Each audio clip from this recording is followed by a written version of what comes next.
Good afternoon class.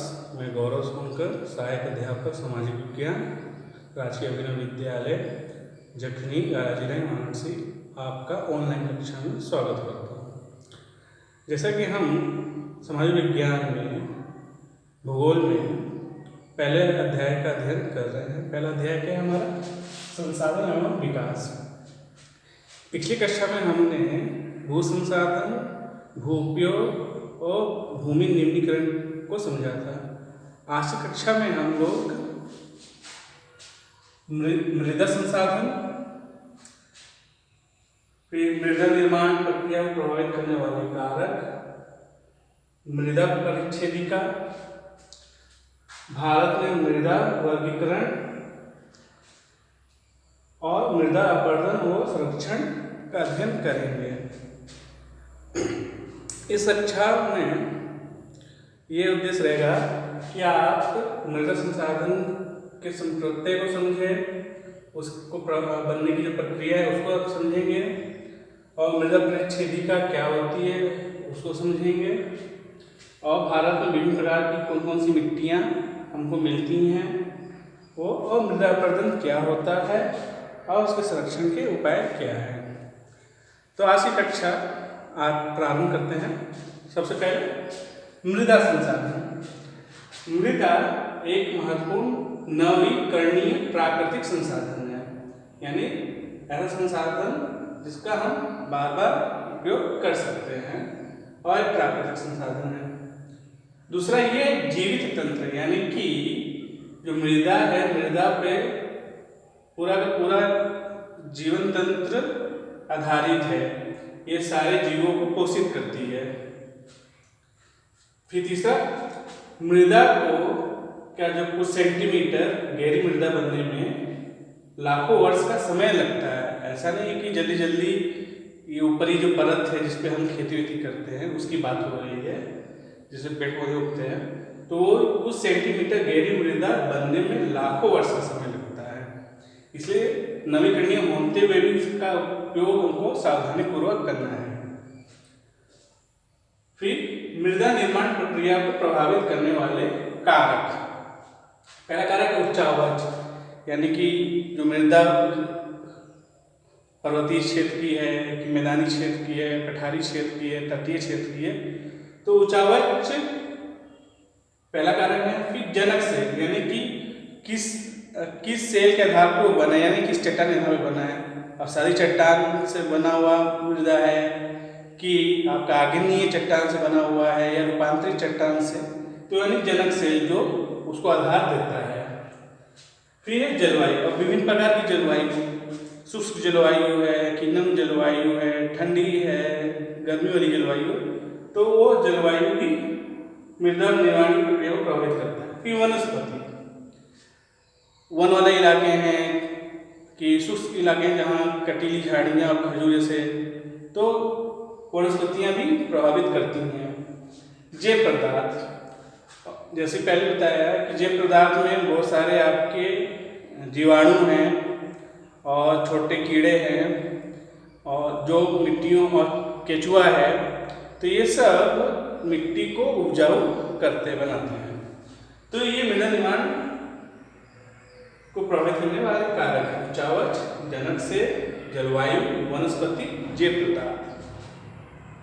फिर मृदा परिच्छेदिका की बात करते हैं, यानी कि हम मृदा जो ऊपर से, लेकिन इसकी मोटाई काफ़ी होती है, तो जो सबसे ऊपरी वाली परिच्छेदिका है उसको हम ऊपरी मृदा कहते हैं, जो ह्यूमस के नाम से जाना जाता है। ह्यूमस जैव और अजैव दोनों ही तत्वों से मिलकर बनी ऊपरी परत है जिसपे हम खेती करते हैं।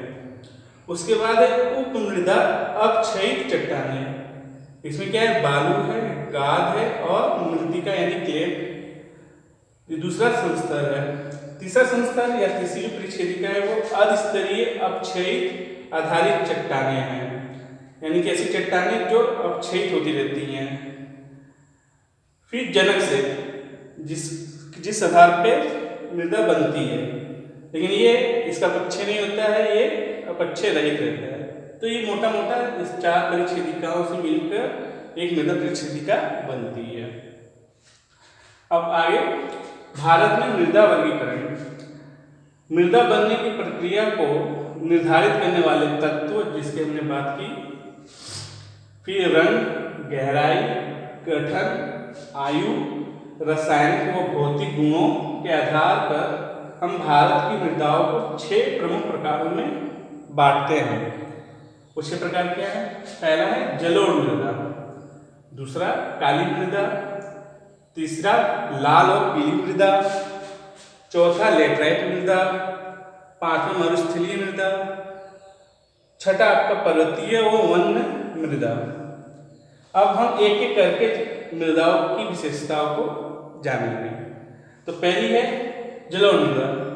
तो जैसे कि बच्चों आप जानते हैं कि भारत का जो उत्तरी मैदान है वो सिंधु नदी तंत्र, गंगा नदी तंत्र और ब्रह्मपुत्र नदी तंत्र से मिलकर बना है जो उत्तरी मैदान है।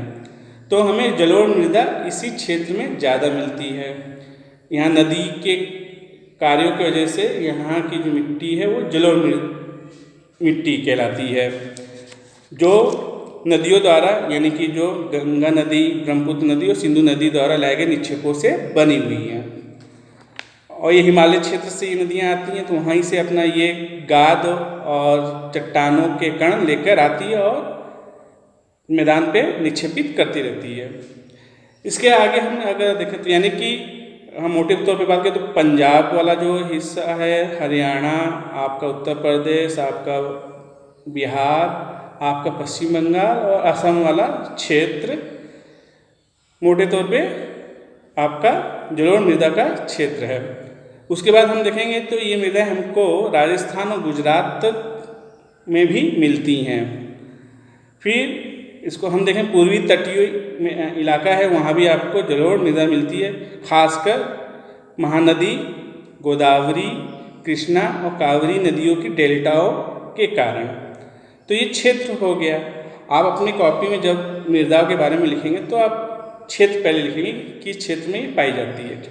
फिर जलोढ़ मृदा का जो गठन है या जो उसका भौतिक तत्व है वो क्या है? तो जलोढ़ मृदा रेत, सिल्ट और मृत्तिका के विभिन्न अनुपातों से मिलकर बनती हैं। और अगर हम इसको ऊपर से समुद्र की और नीचे की ओर जाते जाएं तो आपको मिलेगा कि ऊपरी क्षेत्र का जो जलोढ़ मृदा है उसके कण मोटे हैं और जो समुद्र की तरफ जो आपकी जलोढ़ मृदा है उसके कण महीन हैं, पतले हैं। ठीक। फिर हम इसकी जब बात करते हैं तो इसको कणों के आधार पे और आयु के आधार पे इसकी हम पहचान करते हैं। जब हम आयु के आधार पे बात करते हैं तो उसको हम 2 प्रकार में बांटते हैं। पहला प्रकार है बांगर, जिसको हम पुरानी जलोढ़ कहते हैं, और दूसरा जो प्रकार है वो है खादर, जिसको हम नई जलोढ़ कहते हैं। आप अगर हम अपनी गंगा नदी की बात करें तो हमारे हर साल बाढ़ आती है तो नई मिट्टियाँ आती रहती हैं, तो वही नई मिट्टियाँ आपकी खादर कहलाती है। बांगर आप देखेंगे कि नदी के मुहाने से जब हम पहुँचते हैं तो पहले हमको कुछ मिट्टियाँ दिखती हैं और ऊंचाई पे मिलती हैं, तो वो मिट्टियाँ पुरानी हैं, तो वो हो गई आपकी बांगर यानी पुराना जलोढ़। फिर इसके बाद ये एक बहुत महत्वपूर्ण मृदा है क्योंकि ये उपजाऊ मृदा है और अधिकतर खेती का क्षेत्र इसी मृदा में पड़ता है। और इस मृदा में पोटास, फास्फोरस और चूना है ना, जिसके कारण इसके उपजाऊ। और इस पे इसकी जो प्रमुख फसलें हैं, इस मिट्टी में कौन कौन सी फसलें होती हैं? सबसे पहले आपका गेहूँ, चावल, गन्ना ना और अन्य तरह के अनाज इस पे उगाए जाते हैं। इसलिए इस क्षेत्र में आपको जनसंख्या का भाग ज़्यादा दिखेगा। ये तो हो गई आपकी जलोढ़ मिट्टी। अब हम मानचित्र में भी देख लें तो आपको जलोढ़ मिट्टी आपकी किताब में ये वाला क्षेत्र जलोढ़ मिट्टी का है। देख लीजिए, गुजरात, राजस्थान, पंजाब, आपका हरियाणा, उत्तर प्रदेश, बिहार, बंगाल, असम ना, और फिर महानदी का डेल्टा, फिर क्या आपका गोदावरी का डेल्टा, फिर कृष्णा कावेरी का डेल्टा, तो ये पूर्वी तटीय है। तो ये पूरा आपका जलोढ़ मृदा का क्षेत्र। अब हम काली मृदा की बात करते हैं। काली मृदा की बात करें तो इसका जो जनक सेल है वो आपका लावा। अधिकतर जो आपको काली मृदा है वो आपको प्रायद्वीपीय भारत में और मध्यवर्ती भारत में आपको मिलेगी। अगर हम फिर से मानचित्र को देखें जो काले रंग में बना हुआ है तो आप देखेंगे मध्य प्रदेश का क्षेत्र, महाराष्ट्र का क्षेत्र, फिर उत्तर कर्नाटक का क्षेत्र, कुछ तेलंगाना का क्षेत्र आपको दिख रहा होगा और गुजरात। तो यानी कि काफ़ी समय पहले जो लावा या ज्वालामुखी फटने के बाद जो उद्गार आया लावा का, उसके ठंडा होने के कारण इस मिट्टी का निर्माण हो। और जब लावा फटा होगा तो इसके साथ क्या कहते हैं बहुत सारे पौधे, पेड़ पौधे, वनस्पतियाँ और जीव जंतु भी मर गए होंगे, तो उनके अंश भी इसके साथ मिल गया, तो जो आगे चल के काफ़ी उपजाऊ मिट्टी बन गई। तो इसका रंग काला होता है और इसको हम रेगर भी कहते हैं। काली मृदा जो है वो कपास के लिए काफ़ी महत्वपूर्ण मृदा है, इसलिए इसको हम काली कपास मृदा के नाम से भी जानते हैं ना। तो इसके निर्माण की हम बात कर रहे हैं तो ये जो दक्कन का पठार है, बैसाड़ का पठार है, कि क्षेत्र के उत्तरी पश्चिमी भागों में पाई जाती है और इसकी जो जनक सेल है वो लावा है। ये मृदा महाराष्ट्र के सौराष्ट्र, मध्य प्रदेश के मालवा, छत्तीसगढ़ के पठार और दक्षिण पूर्वी दिशा में गोदावरी और कृष्णा नदियों की घाटियों में पाई जाती है। इसकी हम भौतिक गठन की बात करें तो काली मृदा बहुत ही महीन कण वाली मृत्तिका से बनी हुई है और इसमें नमी धारण करने की क्षमता ज़्यादा है। अगर बारिश हो जाए तो इस पर आप खेती नहीं कर सकते, इतनी चिपचिपी हो जाती है, तो ये काफ़ी ज़्यादा देर तक नमी को धारण करती है। अगर इसके हम रासायनिक तत्वों की बात करें तो इसमें हमें कैल्शियम कार्बोनेट, मैग्नीशियम, पोटास और चूने जैसे पौष्टिक तत्व मिलते हैं, लेकिन इसमें फास्फोरस के तत्व नहीं मिलते हैं। इसलिए और इस पर हम खेती करते हैं तो खेती करने से ये ध्यान में रखा जाता है कि मानसून शुरू होने से पहले इस पर हमको जो बोना है बो दे, क्योंकि बारिश होने के बाद इस पर हम खेती पहले ही बता दें कि ये नमी इसमें काफ़ी है। तो ये दो महत्वपूर्ण मिट्टियाँ हुई आपकी, जलोढ़ और काली मृदा। अब जो लाल पीली मृदा है, लेटराइट मृदा है, मसूरी मृदा है और पर्वतीय मृदा है, वो इतनी उपजाऊ मृदा नहीं है और फसलें भी इनमें ज़्यादा नहीं थी। फिर भी हम उसकी दो तत्वें हैं और जो रासायनिक गठन, भौतिक गठन, उसको हम देखते हैं। तो सबसे पहले हम क्षेत्र की बात करते हैं। जो लाल और पीली मृदा है वो आपको दक्कन का जो पठार है उसके पूर्वी और दक्षिणी हिस्सों में मिलेगा, खासकर उड़ीसा, छत्तीसगढ़, मध्य गंगा मैदान के दक्षिणी छोर पर और पश्चिमी घाट के पहाड़ी पर आप देख सकते हैं। जो ये लाल रंग से, हल्के हल्के लाल रंग से बना है, तो आप देखेंगे छत्तीसगढ़ का इलाका है, उड़ीसा का इलाका है, तेलंगाना का इलाका है, तमिलनाडु का इलाका है आपका, कुछ दक्षिण कर्नाटक का हिस्सा है, कुछ महाराष्ट्र का हिस्सा आपको दिखेगा और आपको उत्तर पूर्वी भारत में आप देखेंगे अरुणाचल, नागालैंड ना, फिर आपका क्या कहते हैं कुछ मेघालय का क्षेत्र है आपका, मणिपुर, मिजोरम का क्षेत्र, त्रिपुरा का क्षेत्र। तो इस क्षेत्र में आपको लाल पीली मिट्टी मिलेगी। इसका भी जनक सेल आपका आग्नेय चट्टान है। आग्नेय चट्टानों से का जो रवेदार आग्नेय चट्टान है ये इसकी जनक सेल हैं।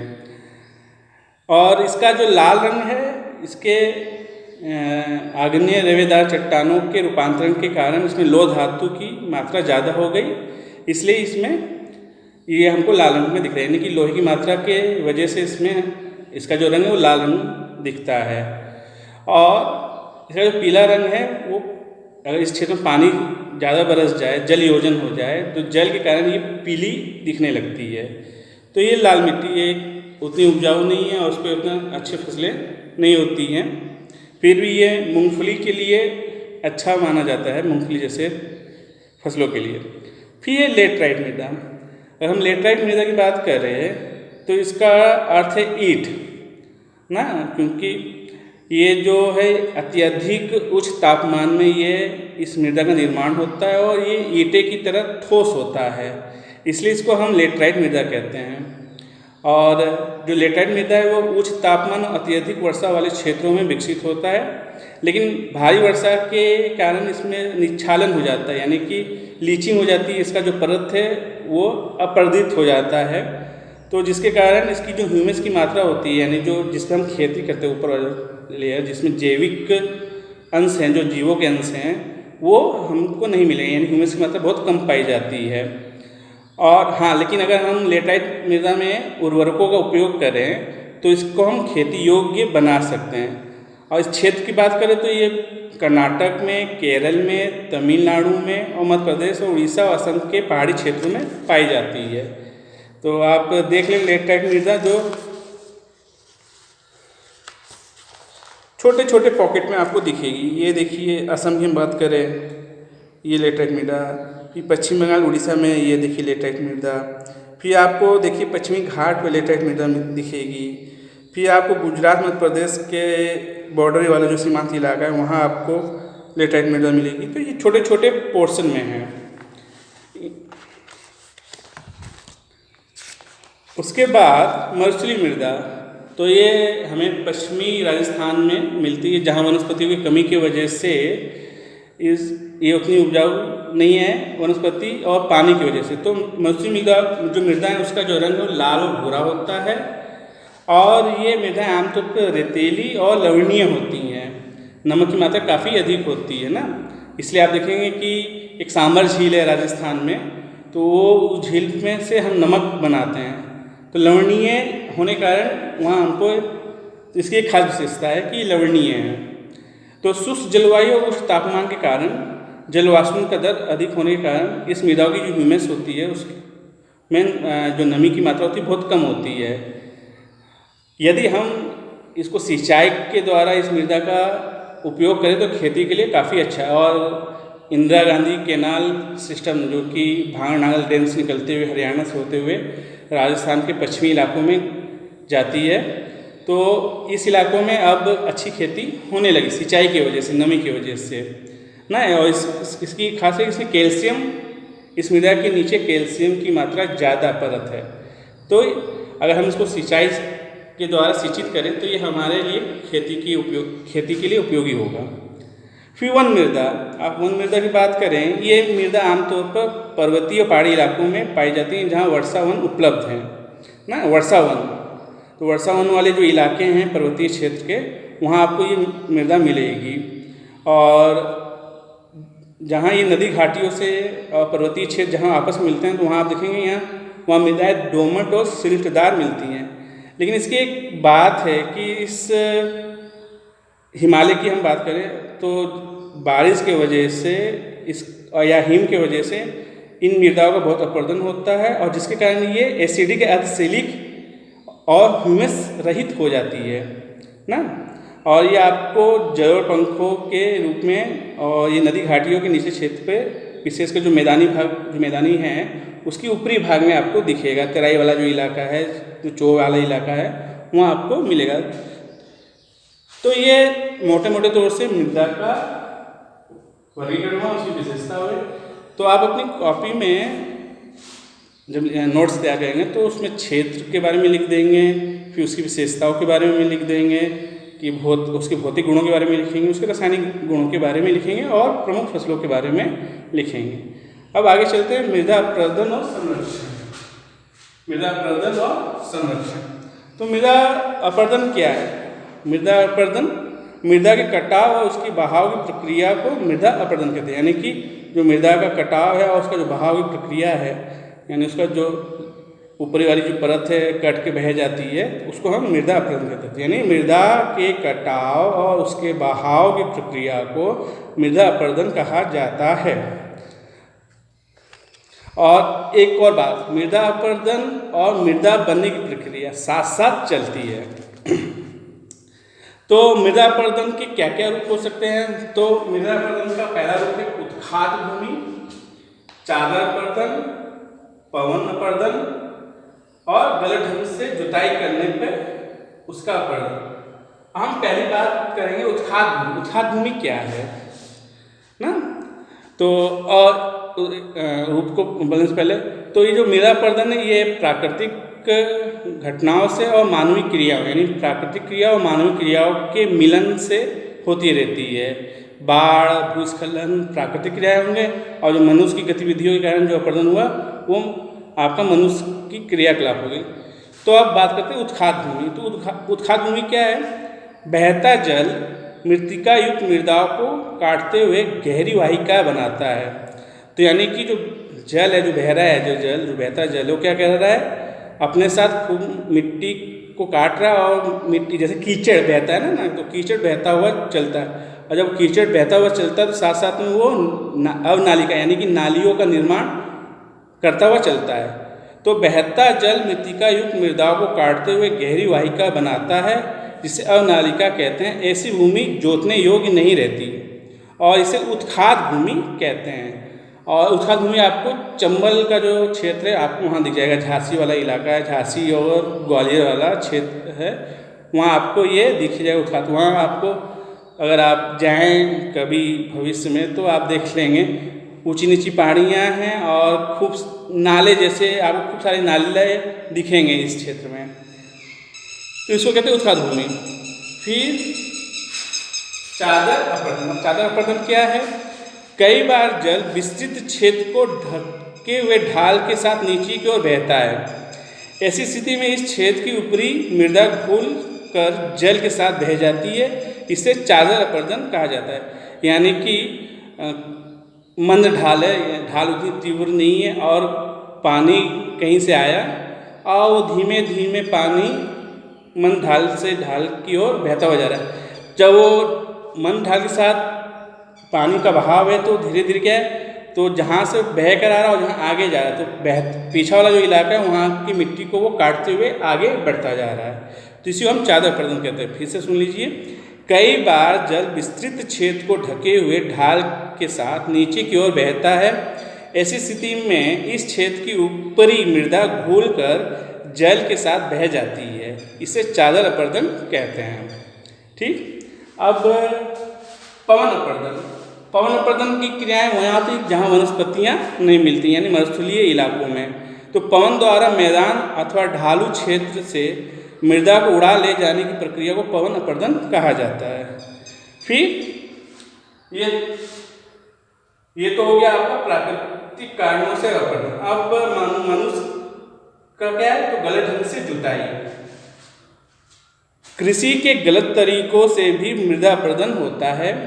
गलत ढंग से हल चलाने जैसे ढाल पर ऊपर से नीचे की ओर हल चलाने से नालिकाएं वाहिकाएं बन जाती हैं जिसके अंदर से बहता पानी आसानी से मृदा का कटाव कर देता है। तो ये मृदा अपरदन के कुछ प्रकार रूप हो गए।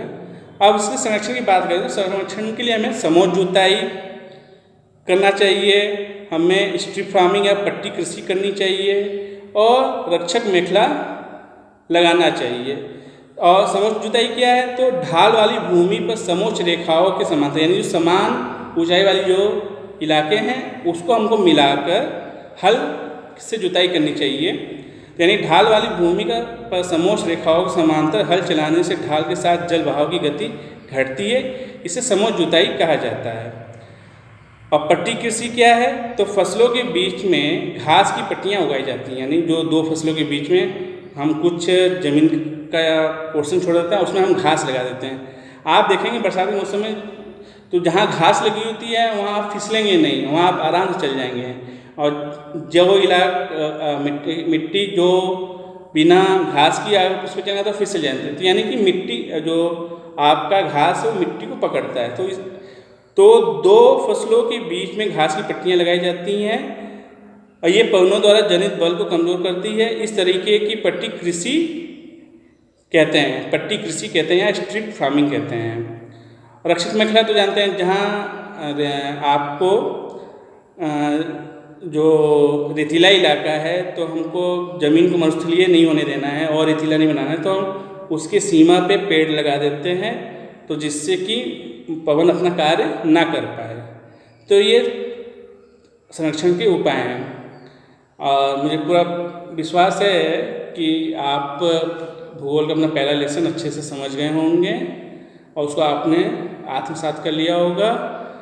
आप अपने क्लास वर्क के में आप मृदा संसाधन के बारे में लिख लेंगे, मृदा निर्माण की प्रक्रिया को प्रभावित करने वाले कारक को लिख लेंगे, मृदा परिच्छेदिका को लिख लेंगे, भारत मृदा वर्गीकरण को लिख लेंगे और मृदा अपरदन और संरक्षण को लिख लेंगे।